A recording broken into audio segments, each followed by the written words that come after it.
Mga kasayan, simpleng tutorial pero importante sa ating mga motor. Ito siya kasayan kasi hindi mo siya mapapansin kung wala ka nito. Tutok mo dito.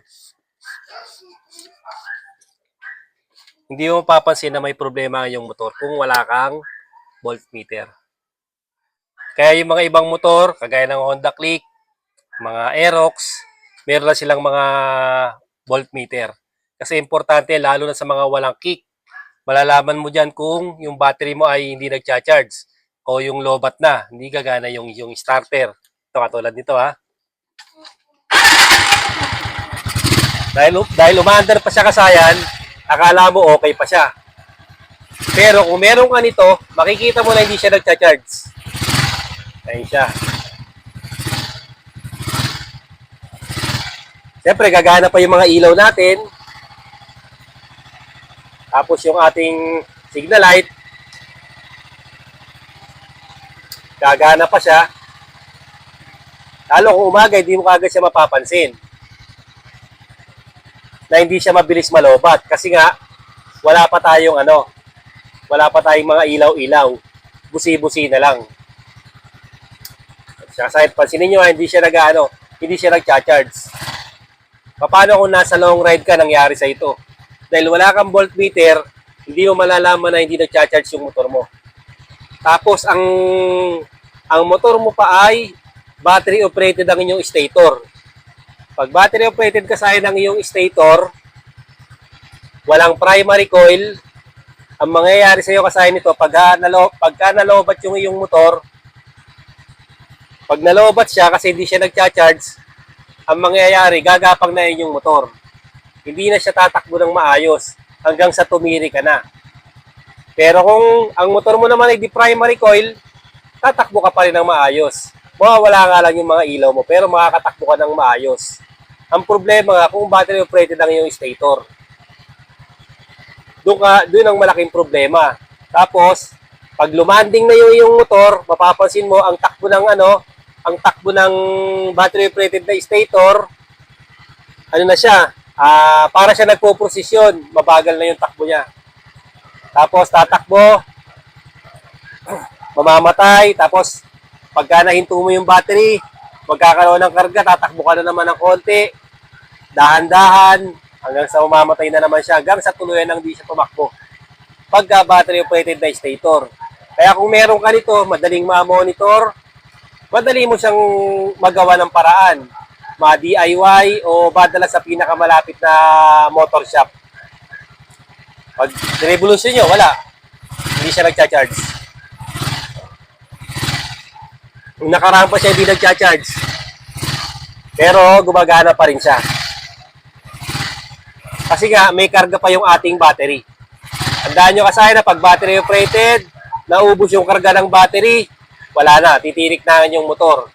Pag ang stator nyo naman may primary coil, makakatakbo pa rin kayo, wala lang kayo ng mga ilaw.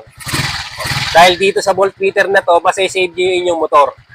Hindi kayo mapupunta sa alanganin, lalo na sa mga bumabiyahe ng gabi. Bumabiyahe ng long ride. Nagka-problema, tapos wala nang bukas na pagawaan. Dito, nalaman natin na hindi nagcha-charge. Ngayon, ang pagmumula na naman hindi nagcha-charge, unang-una,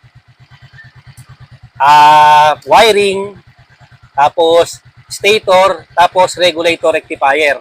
Ito naman, automatic, buo yung battery. Kaya kita nyo naman yung battery 12.5, kahit di siya nagkakarga. May mga ilaw pa yan ha. Gana pa yung mga ilaw natin ha. Ayan o. Kaya marami pa tayong ilaw pero gagana pa yan. Kasi nga, hindi pa lobat yung ating battery. Ayan o. Pati likod natin, puro ilaw pa yan. Hindi nyo kagad mararamdaman na ano yan. Na may diferensya yung motor. Kaya natin malalaman na may diferensya pag nag-revolution tayo. Ayan. Hindi siya nagcha-charge. So. Ganyan ka-importante ang ating voltmeter. Kaya lagi ko kayong hinihikayat na magkabit kayo ng voltmeter. Dahil safe na safe yan pag meron ka yan. Pag meron kang voltmeter, meron kang monitoring sa motor. Ganito naman ang mangyayari kasayan. Ang isa pang mapupuna mo rito, eto, voltmeter. Tutok mo sa voltmeter. Ang isa pang mapupuna mo sa voltmeter, ang isa pang tulong yan, siguradong gagawan mo rin ng solusyon. Pag ganito naman ang nangyayari sa iyong motor, dahil meron ka nga nito, mapapansin mo naman na abnormal ang inyong charging. Ayun siya kasaya, no? O, 18.5. O, 18.7. 18.19. 19.7. Ibig sabihin niya kasaya, abnormal yung pag-ano niya na, abnormal yung charging niya. Malalaman mo naman na dahil meron kang voltmeter, lolobo sigurado ang inyong battery, puputok ang inyong mga ilaw, pagka ganyan naman yung volt mo kasi overcharge naman siya. Dapat ang charge lang niya ay hindi siya lalampas ng 16 volts. Dapat mga 16 volts lang siya pababa. Ayun siya kasaya na.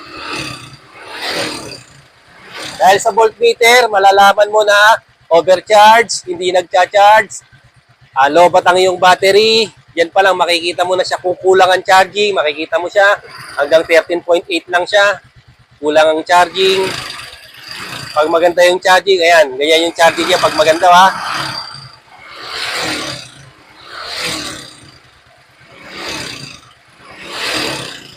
Pag overcharge ka sayang, ganyan na. Pag overcharge, ayan. Overcharge yan. Automatic yan. Kailangan solusyonan nyo rin yan. DIY nyo rin yan. Pinagmumulan din yan, wiring.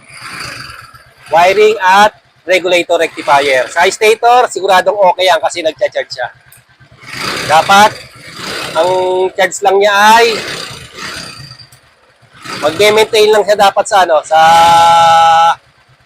16 volts pa baba. Kaya yan kasaya ng kahalagaan ng voltmeter, ha. Malalaman kaagad natin kung magkakaproblema yung ating motor. Kaya magpalagay na kayo nito kung wala pa kayo. At siguradong makakatulong sa motor niya yan. Hanggang dito lang mga kasayan. Salamat sa panonood.